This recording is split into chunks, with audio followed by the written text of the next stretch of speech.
hearing God's voice in the midst of the storm.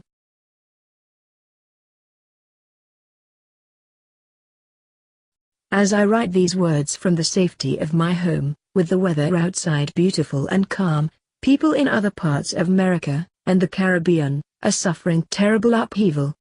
Lives have been lost. Families have been torn apart.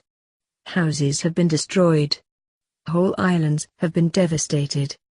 So, I do not write this lightly. In fact, I think of the famous dictum of Rabbi Irving Greenberg when talking about the Holocaust. No statement, he said, theological or otherwise, should be made that would not be credible in the presence of burning children. He was referring, of course, to Jewish children who were thrown into the fire by the Nazis. In that same spirit, and without intending in any way to compare the Holocaust to today's natural disasters, we should make no statement, theological or otherwise, about Hurricane Harvey and Irma, along with the fires in the West, that could not be made in the presence of families who have lost loved ones, or lost everything else. As for the cause of these storms, I will leave that to others to decide. Are these satanic attacks? Divine judgments? Completely natural occurrences? The results of global warming? Something else? Again, that is for others to say.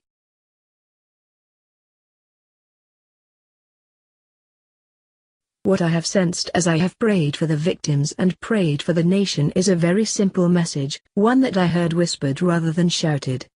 And it was not an angry, thundering message but rather one of loving appeal from the Heavenly Father.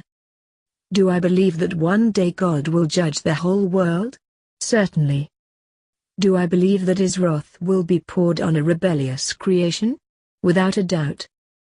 Do I believe that His voice will thunder with such intensity that the very earth will shake? Yes, I honestly do. And yet it is not the voice of thunder or anger or wrath that I hear right now.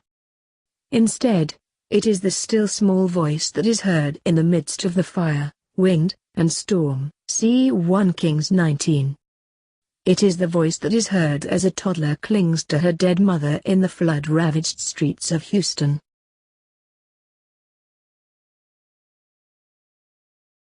It is the voice that is heard as a family desperately searches for a missing loved one in another city nearby. It is the voice that is heard as a couple rides a boat through a flattened neighborhood in Barbuda. It is the voice that is heard as 1 million people pack their cars in Florida and flee for their lives. It is the voice that is heard as the proud human race cowers in terror in the face of a storm of monstrous proportions, as the work of our hands, the work of decades and even centuries, is leveled by wind and rain. It is the voice of the Creator speaking to His creation. It is the voice of the Father speaking to His children. It is the voice of the Lord that says, "America, you need me."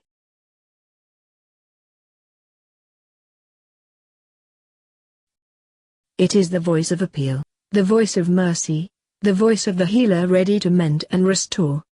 You might say, but how can that be? Surely God is not passive in the world. Surely He had power to stop the storms. Some would even say He sends the storms. Again, it is for others to decide what is happening behind the scenes and how God governs His world, and again, let it be done with caution. Yet even those who believe that the Lord is sending these disasters as judgment on America must do as Job did many centuries ago. He was convinced that God was responsible for his terrible suffering, yet he knew his only hope was in God. So what did he do? In the words of a Jewish philosopher, he fled from God to God. That was his only choice. But, to repeat, I am not saying that these hurricanes and fires have been sent by God as judgment. That is for Him to know and make known. What I'm saying is that these storms remind us of our frailty, of our weakness, of our helplessness, of our need. What I'm saying is that they remind us that we are the creation, not the Creator, and our help is found in Him alone. But, to repeat, I am not saying that these hurricanes and fires have been sent by God as judgment. That is for Him to know and make known. What I'm saying is that these storms remind us of our frailty, of our weakness, of our helplessness, of our need. What I'm saying is that they remind us that we are the creation, not the creator, and our help is found in Him alone. We can send satellites to Mars and build enough nuclear weapons to blow up the Earth. And we can design robots and discover the meaning of DNA. Yet we cannot stop the wind and the rain and the fire. We cower before Mother Nature, recognizing our fate is not in our hands. Right now, towns and cities in our nation are completely overwhelmed, and the rebuilding process will take many years. But that is also a picture of our spiritual state. We are torn apart, divided and devastated, and the time for rebuilding must begin now. Yet we can only rebuild with the help of our Maker.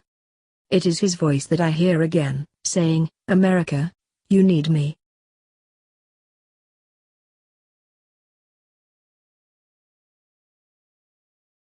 It is His voice that I hear again, saying, "America, you need me." If we seek Him, He will be found. When I began to write Saving a Sick America last year, I was overwhelmed with just how sick we were. But the more I wrote, the more I felt hope rising out of the despair. America can be saved. Read more at www.charismanews.com web link.